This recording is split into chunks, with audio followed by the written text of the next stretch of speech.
हरिओम मित्रों, आप सभी का गणेश टीचिंग एकेडमी में स्वागत है। मैं गणेश यादव आप सभी के लिए youth competition time book series chapter wise लेकर आए हैं, जिसमें 13,015 प्लस प्रीवियस ईयर्स प्रश्नों का संग्रह है, जो आपके हिंदी साहित्य के लिए अति महत्वपूर्ण है। आज का टॉपिक है भाषा विज्ञान भाग 5। चलिए अब हम क्लास को आरंभ करते हैं।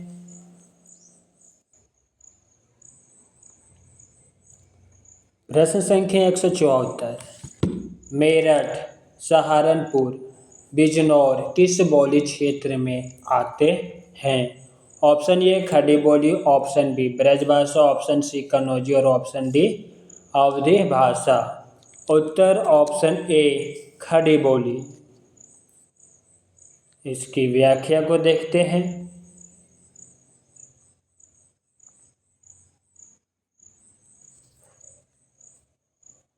मेरठ, रामपुर, मुरादाबाद, मुजफ्फरनगर, गाजियाबाद, सहारनपुर, बिजनौर खड़ी बोली भाषा क्षेत्र में आते हैं, जबकि आगरा, मथुरा ब्रजभाषा क्षेत्र में, इटावा, हरदोई, कानपुर, फारुखाबाद, पीलीभीत कन्नौजी बोली के क्षेत्र में तथा इलाहाबाद, रायबरेली, सीतापुर, बहराइच, गोंडा, फैजाबाद, सुल्तानपुर आदि अवधी बोली के क्षेत्र में आते हैं।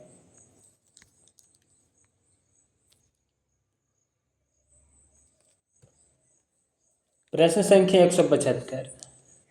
इनमें से किस बोली में ने का प्रयोग नहीं होता है? Option A Kauravi, option B Awadhi, option C Haryanvi, option D Malvi. उत्तर ऑप्शन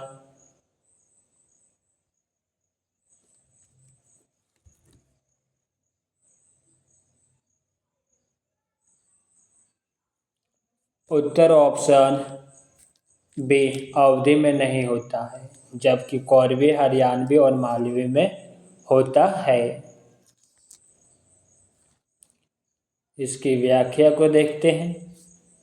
अवधी बोली में ने का प्रयोग नहीं होता, जबकि कोरवी, जिसे खड़ी बोली भी कहा जाता है, हरियाणवी और मालवी में ने का प्रयोग किया जाता है। अवधी बोली का विकास अर्धमगधी अपभ्रंश जन्मी पूर्वी हिंदी से हुआ है। इसके अंतर्गत 3 बोलियां आती है, अवधी, बघेली और छत्तीसगढ़ी। प्रश्न संख्या 176।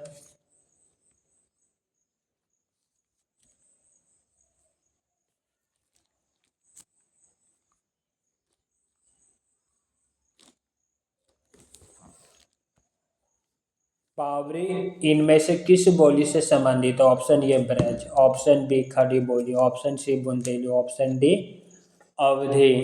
उत्तर ऑप्शन सी बुंदेली।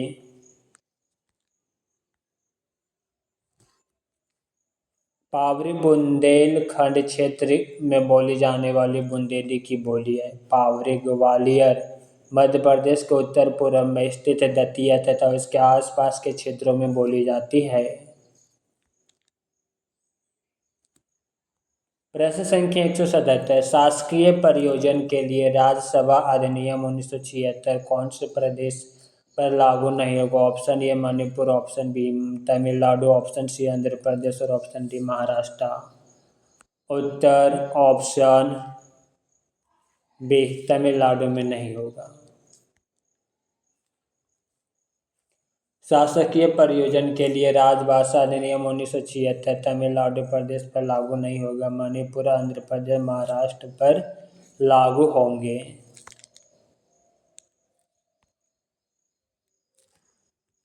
प्रश्न संख्या 178। संविधान की 8वीं अनुसूची में परिगणित 22 भाषाओं में कौन सी भाषा का उल्लेख नहीं है? Option A Angrezi, option B Konkani, option C Punjabi और ऑप्शन डी संस्कृत। उत्तर ऑप्शन ए अंग्रेजी का नहीं है। संविधान की 8वीं अनुसूची में परिगणित 22 भाषाओं में अंग्रेजी भाषा का उल्लेख नहीं है। कोंकणी, पंजाबी, संस्कृत का उल्लेख संविधान की 8वीं अनुसूची में है।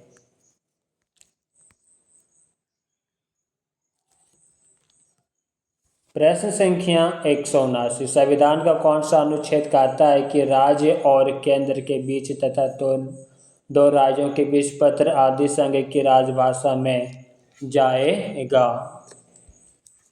ऑप्शन ए अनुच्छेद 345, option B 351, option C 346, option D 344 4। उत्तर ऑप्शन सी अनुच्छेद 346।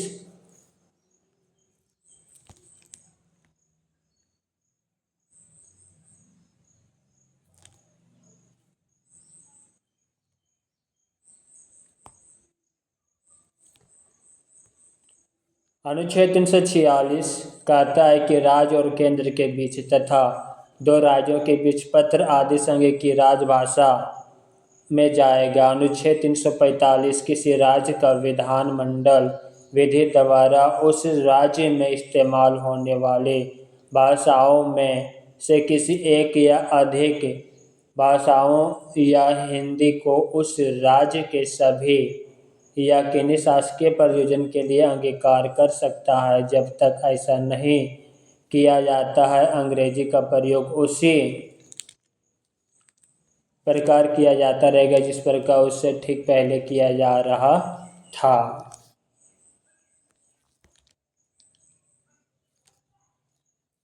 प्रश्न संख्या 180। साहित्य में प्रयुक्त भाषा के आधार पर नामवर सिंह ने अपभ्रंश के कितने भेद किए हैं? Option A 4, option B 8, option C 2 और ऑप्शन डी 6। उत्तर ऑप्शन सी 2।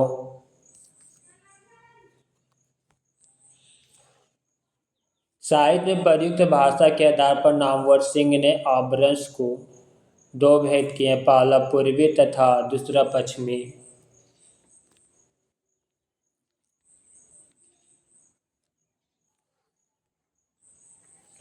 प्रश्न संख्या 181।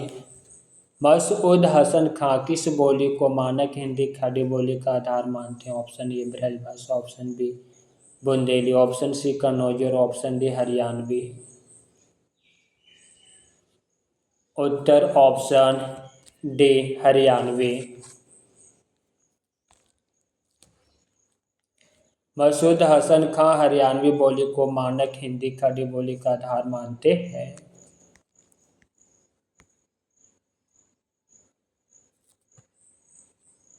प्रश्न संख्या 182। केंद्रीय हिंदी निदेशालय की ओर से देवनागरी लिपि तथा हिंदी वर्तनी का मानकीकरण का प्रकाशन कब हुआ? Option A 1957, option B 1967, option C 1945 और ऑप्शन डी 1983। उत्तर ऑप्शन डी 1983 ईस्वी।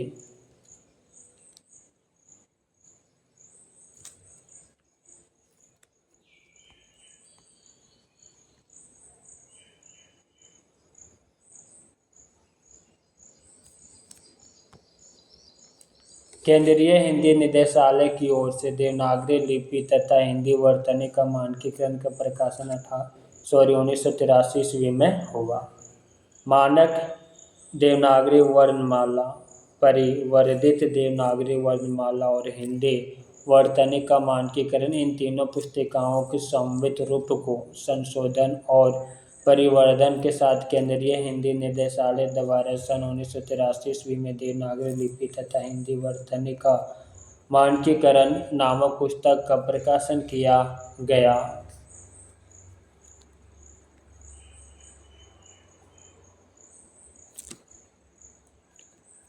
प्रश्न संख्या 183। भारतीय संविधान ने अंकों के किस रूप को स्वीकार किया है? ऑप्शन ए भारतीय अंकों को, ऑप्शन बी भारतीय अंकों के अंतर्राष्ट्रीय रूप को, ऑप्शन सी भारतीय मूल के अरबी के अंतर्राष्ट्रीय रूप को और ऑप्शन डी उपर्युक्त सभी को। उत्तर ऑप्शन बी भारतीय अंकों के अंतर्राष्ट्रीय रूप को।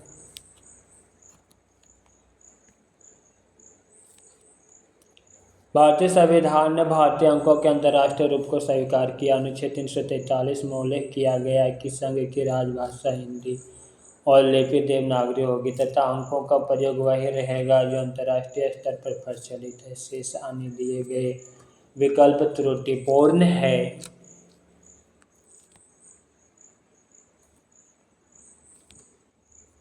प्रश्न संख्या 184, विभाषा से आशा है ऑप्शन ए राजभाषा, ऑप्शन बी मातृभाषा, ऑप्शन सी एक प्रांत की बोली और ऑप्शन डी एक देश की भाषा।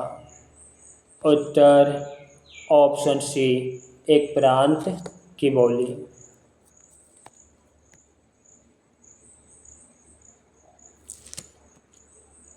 प्रश्न उक्त विकल्प के अनुसार एक प्रांत की बोली को विभाषा कहा जाता है। विभाषा का क्षेत्र बोली की अपेक्षा अधिक विस्तृत होता है या एक प्रांत या उप प्रांत में प्रचलित होती है।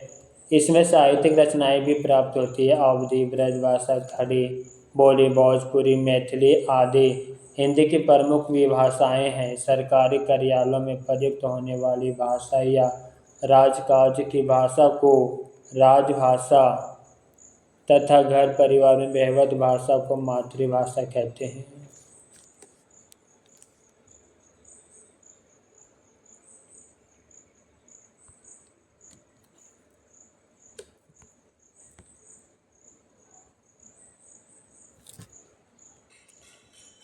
प्रश्न संख्या 185, इनमें से कौन सी लिपि नहीं? ऑप्शन ए अरबी, option B Gurmukhi, option C Devanagari और ऑप्शन डी अंग्रेजी। उत्तर ऑप्शन डी लिपि नहीं है, जबकि अरबी, देवनागरी और गुरुमुखी यह तीनों लिपि है। अंग्रेजी लिपि नहीं भाषा है, इसकी लिपि का नाम रोमन लिपि है। अरबी उर्दू की लिपि, गुरुमुखी पंजाबी की लिपि, देवनागरी लिपि में हिंदी, संस्कृत, मराठी आदि भाषाएं लिखी जाती है।